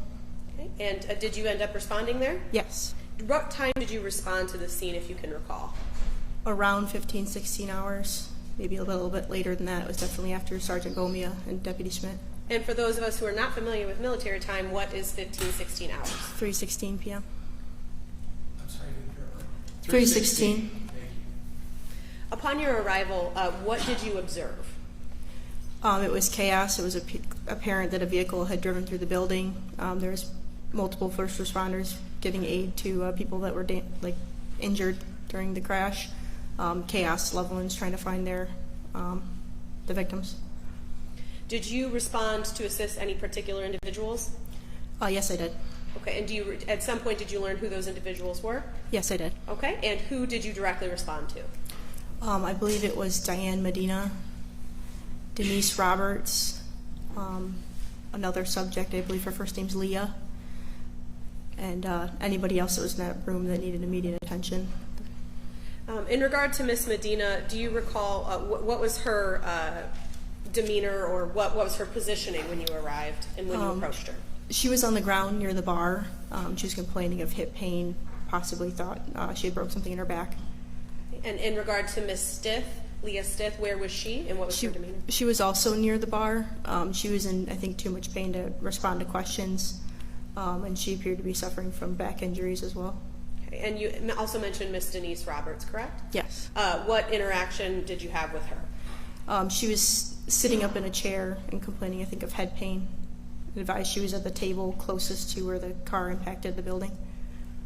On April 20th, 2024, were you issued what's commonly referred to as a body-worn camera? Yes. Are you aware, was it in working order on that date and time? Yes. And have you had the opportunity to review the footage from your body-worn camera on that date and time? Most of it. I'm sorry? Most of it. Most of it? Okay. And the portion that you did review, did that accurately depict what you, fair and accurate representation of what you observed on that day? Yes. Okay. Judge, I'm going to proffer for the court what is marked as People's Exhibit 5. If I may just go ahead and play that, Judge? Yes. Okay, thank you. Deputy, I'm going to direct you to the screen. This gentleman, you guys check him out. Yeah, this gentleman, he's on the floor. These guys are talking about. I just got one projector back there. I don't even know.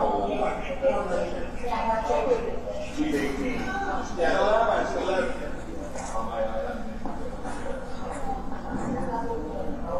Is there anybody?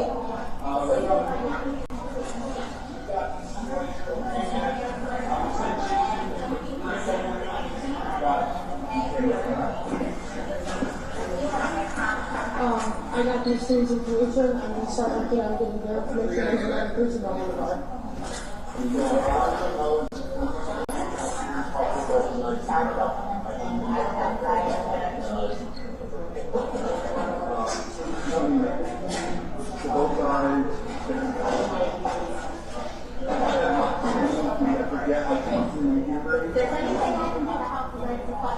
Nope, just try to stay out of the way of everybody and help where you can.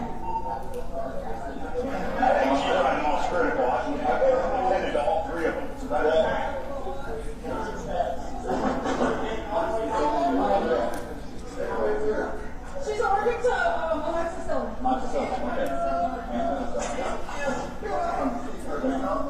Are you really?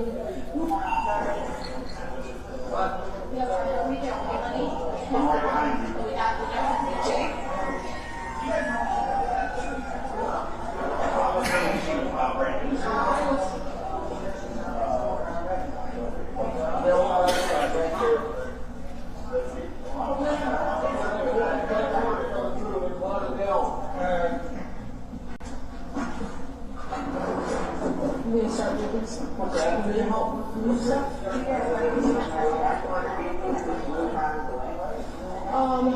I think they want to leave her right for right now, just because.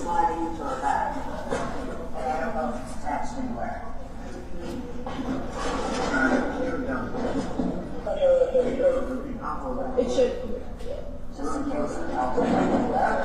Just put, oh,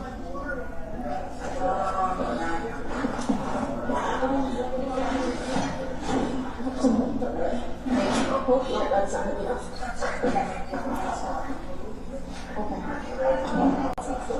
Alright. Ma'am, I'm gonna get, were you in here when it happened? No, did you witness it at all?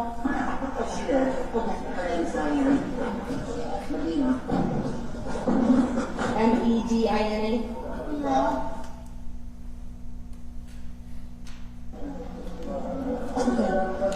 Is it hurt pretty much everywhere right now? Okay. Just try to take some deep breaths, okay? As deep breaths as you can. Yeah. As deep breaths as you can.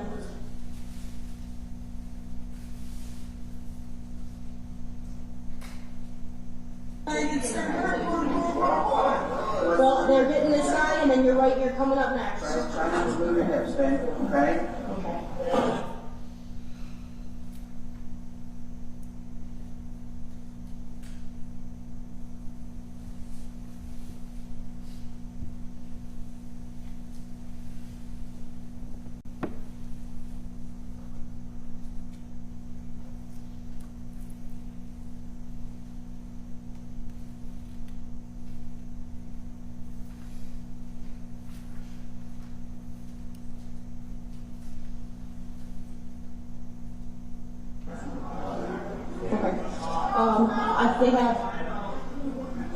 They gotta get her, and then these go right in front, so we'll keep her right there.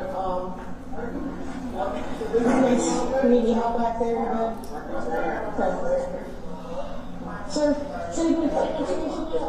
No. Were you witness to the crash? I was in the bar. I just heard it and it came in there. So I hit out. So, but I didn't see when it actually happened. Okay.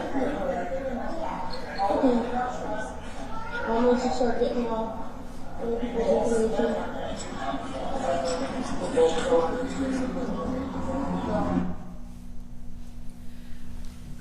Deputy, you indicated that you watched most of your body cam. What was one of your roles during your time at this scene to obtain personal information?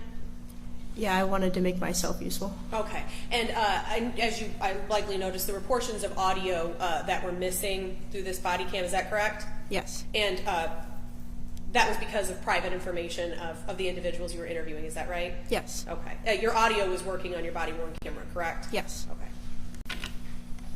But based off what we just saw here, Detective, I'm sorry, I keep calling you Deputy. Detective, was this a fair and accurate representation of what you saw on that date and time? Yes. And if you look up in the right-hand corner, if you can see, and based off your review of the video, to your knowledge, the date and time stamp on the video are correct, right? Yes. Okay, thank you. That's all I have, Judge. Oh, I'm so sorry, Judge. I do have to admit, Peoples. Response? Peoples 5 is admitted. Cross? No cross. Thank you. You may be excused. Next witness? Judge, at this time, that was Peoples' 8th witness for the afternoon. We only had 6 booked. We managed to get 2 more here. We don't have the other witnesses that we're ready to present right now. All right. No objection. All right, ladies and gentlemen, we're going to call it a day. It's been a long day anyway, so I'm sure nobody's really sad about this, except me, because I want to get things going. But nonetheless, we're going to break for the evening.